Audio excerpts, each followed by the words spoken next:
ಇನ್ನೊಂದು ಕಡೆ ನೋಡಿ, ಆ ಸರ್ಕಾರವೇ ಉಗ್ರರ ಚೀಫ್ ಪ್ಯಾಟ್ರನ್ ರೀತಿಯಲ್ಲಿ, ಮಹಾಪೋಷಕನ ರೀತಿಯಲ್ಲಿ ಹೇಗೆ ಪಾತ್ರ ವಹಿಸ್ತಾ ಇದೆ ಅಂತ ಹೇಳಿದ್ರೆ, ಭಾರತ ದಾಳಿ ಮಾಡಿದಾಗ ಹತನಾದ್ನಲ್ಲ ಉಗ್ರ, ಅವರ ಮನೆಗೆ ಪಾಕಿಸ್ತಾನದ ಸೇನಾಧಿಕಾರಿಗಳು ಭೇಟಿ ಕೊಟ್ಟಿದ್ದಾರೆ. ಇಲ್ಲಿ Pak army lieutenant general Fayaz Hussain Shah ಭೇಟಿ ಕೊಟ್ಟಿರೋದು. ಇಲ್ಲಿಗೆ ಫಯಾಜ್ ಹುಸೇನ್ ಶಾ ಪಾಕ್ ಆರ್ಮಿಯ ಲೆಫ್ಟಿನೆಂಟ್ ಜನರಲ್. ಇವನು ಯಾವನು ಈ army lieutenant general Fayaz Hussain ಶಾಗೂ ಪಾಕಿಸ್ತಾನದ ಉಗ್ರಗಾಮಿಗೂ ಏನ್ರಿ ಸಂಬಂಧ? ಇವರು ಪ್ರಾಕ್ಸಿ ವಾರ್ ಮಾಡಿಲ್ಲ ಅನ್ನೋದೇ ನಿಜ ಆದರೆ ಅವ್ನ ಮನೆಗೆ ಹೋಗಬಾರ್ದಾಗಿತ್ತು ಈ ಜನರಲ್ಲು. ಹೋದ್ಮೇಲೆ ಅರ್ಥ ಏನು ಅಂದರೆ, ನಾವೇನೇ ಉಗ್ರಗಾಮಿಗಳ ವೇಷದಲ್ಲಿ ಭಾರತದಲ್ಲಿ ದಾಳಿ ಮಾಡಿಸ್ತಾ ಇದ್ದೀವಿ ಅಂತ ಒಪ್ಕೊಂಡಂಗಲ್ವಾ ಅಂತಾರಾಷ್ಟ್ರೀಯ ಸಮುದಾಯದ ಮುಂದೆ.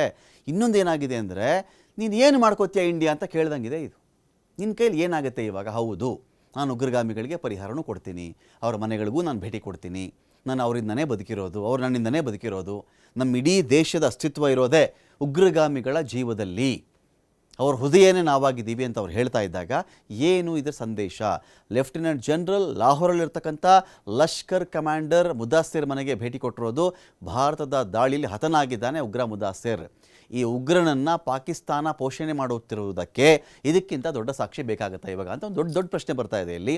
ಈ ಒಂದು ವಿಚಾರದಲ್ಲಿ ಕೂಡ ಭಾರತ ಎಚ್ಚರಿಕೆಯಿಂದ ಹೆಜ್ಜೆ ಇಡಬೇಕಾಗತ್ತೆ. ಇನ್ನು ಭಾರತದ ಮಾತು IMF ಅಂತೂ ನಡೆದಿಲ್ಲ, IMF ನಡೆದಿಲ್ಲ, ಬೇಡ ಬೇಡ ಅಂತ ಹೇಳಿದ್ರು ಕೂಡ IMF 19,000 ಕೋಟಿ ಕೊಡ್ತು. 19,000 ಕೋಟಿ ಕೊಟ್ಟ ಮೇಲೇ ಆ 19,000 ಕೋಟಿಲಿ ಉಗ್ರಗಾಮಿಗಳಿಗೆ 100, 150, 200 ಕೋಟಿ ಎತ್ತಿಟ್ಟಿರ್ತಾರೆ ಇವರು.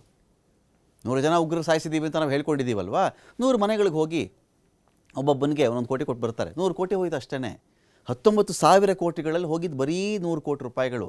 18,900 ಕೋಟಿ ಹಾಗೇ ಇರುತ್ತೆ. 18,900 ಕೋಟಿ ಹಾಗೇ ಇರುತ್ತೆ.